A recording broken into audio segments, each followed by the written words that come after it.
بسم اللہ الرحمن الرحیم۔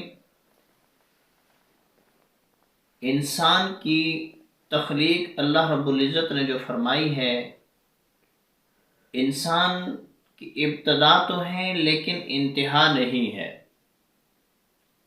انسان کی ابتدا ہے، انتہا نہیں، یعنی انسان ہمیشہ سے نہیں ہے لیکن ہمیشہ رہے گا،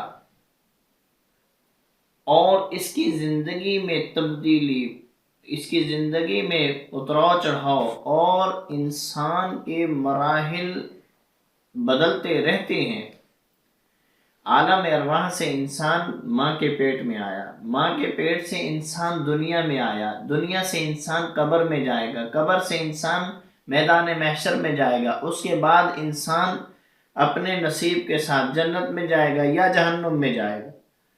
اس اسلام میں انسان کے جس معاشرے کے فرد کے ساتھ تعلقات ہوتے ہیں، ان تعلقات کو ایک حدیث کے مفہوم کی روشنی میں بیان کرنے لگا ہوں آپ حضرات کے ساتھ۔ ان میں سے مختلف احادیث میں سے نبی کریم صلی اللہ علیہ وسلم نے ایک حدیث میں انسان کے لیے ایک نقشہ بیان فرمایا ہے دنیاوی زندگی کا، کہ ایک انسان کا جب آخری وقت آتا ہے، آخری وقت کے اندر انسان کے 3 بھائی ہوں مثال کے طور پر، وہ ان تینوں کو باری باری اپنے پاس بلائے اور آ کر کہے کہ میرے بھائی، تم جانتے ہو میں اس وقت آخری وقت میں ہوں، میری موت قریب ہے، تم میرے کس کام آ سکتے ہو؟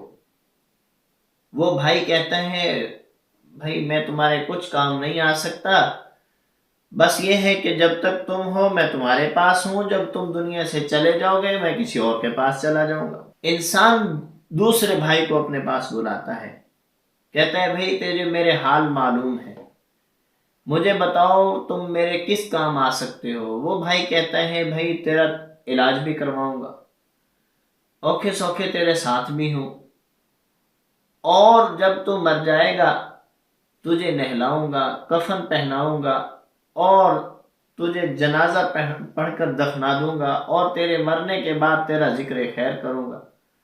یہ بھائی انسان کے اہل و عیال ہیں۔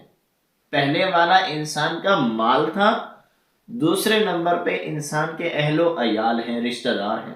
ایک بھائی تیسرا ہے، انسان اس کو بلا کر پوچھے گا کہ تو میرے لیے کیا کر سکتا ہے؟ وہ بھائی کہتا ہے بھائی دنیا میں تیرے ساتھ ہوں، جب تو مر جائے گا قبر میں تیرے ساتھ ہوں، حساب کتاب کے وقت تیرے ساتھ رہوں گا، تجھے اس وقت ڈرنے نہیں دوں گا، وحشت زدہ نہیں ہونے دوں گا۔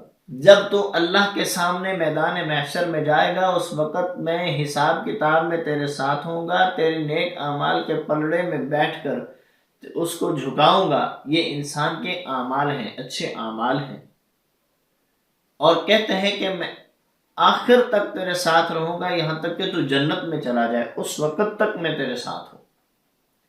انسان کے یہ 3 رشتے ہیں، پہلا مال، دوسرا اہل و عیال، اور تیسرے انسان کے اعمال ہیں جو آخر تک انسان کے کام آنے والے ہیں۔ نبی کریم صلی اللہ علیہ وسلم نے فرمایا یہ تیسرا بھائی سب سے بہتر ہے، سب سے بہتر انسان کے لیے یہ تیسرا ہے، اس کو اختیار کرنا چاہیے۔ قبر جنت کے باغوں میں سے ایک باغ ہے یا جہنم کے گڑھوں میں سے ایک گڑھا ہے۔ حضرت عثمان غنی رضی اللہ تعالیٰ عنہ کے بارے میں آتا ہے کہ جس وقت قبر کا حال ان کے سامنے بیان کیا جاتا تھا، وہ اتنا روتے تھے کہ ان کی آنکھوں کے نیچے سے آنسوں کے لکیریں پڑ جاتی تھی۔ لوگوں نے پوچھا کہ قبر پر اتنا روتے ہو، باقی بھی تو آخرت کے مراحل ہیں، اس پر آپ اتنا نہیں روتے؟ فرمایا انسان کی موت کے بعد کے جو مراحل ہیں ان میں سب سے پہلا قبر کا مرحلہ ہے۔ جس کا یہ اچھا ہو گیا، جو اس میں کامیاب ہو گیا، جو اس میں بچ گیا، وہ باقی مراحل میں بھی بچ جائے گا۔ جو یہاں پھنس گیا، جس کے لیے یہاں مشکل ہو گئی، وہ باقی مراحل میں بھی پھنس کر رہ جائے گا۔ لہٰذا ان واقعات اور مفہوم حدیث سے ہمیں یہ معلوم ہوتا ہے، ہمیں یہ سبق ملتا ہے کہ ہمیں آخرت کے بارے میں سوچنا چاہیے، قبر کے بارے میں سوچنا چاہیے، فکر مند ہونا چاہیے، آخرت کی تیاری کرنی چاہیے، نیک اعمال کو اختیار کرنا چاہیے۔ اگر زندگی میں برے اعمال ہیں تو ان کو ترک کرنا چاہیے، چھوڑنے کی کوشش کرنی چاہیے، توبہ کر لینی چاہیے۔ توبہ انسان کے لیے اس وقت تک توبہ کا دروازہ کھلا ہے جس وقت انسان یا تو قیامت قائم نہیں ہو جاتی، یا انسان مرنے کے قریب، یعنی جس وقت انسان کے اوپر نزع کا وقت طاری ہوتا ہے اس وقت تک انسان کے لیے توبہ کا دروازہ کھلا ہے۔ جیسے کیسے بھی گناہ ہو انسان کو توبہ کر لینی چاہیے۔ توبہ کے لیے کوئی خاص شرائط نہیں ہے، ایک شرط یہ کہ دل کے اندر یہ نیت کر لے کہ میں آئندہ اس گناہ کو نہیں کروں گا، اور پھر اس کے اوپر توبہ کرے تو اللہ تعالیٰ معاف فرما دیتے ہیں۔ پھر گناہ ہو جائے پھر توبہ کر لو، پھر ہو جائے پھر توبہ کر لو، یہ کرتے رہیں، انشاءاللہ اس کی برکت سے اللہ رب العزت گناہوں سے نجات عطا فرمائیں گے۔ اللہ رب العزت ہم سب کو اپنا قرب نصیب فرمائے اور آخرت کی تیاری کی توفیق عطا فرمائے۔ وما علینا الا البلاغ۔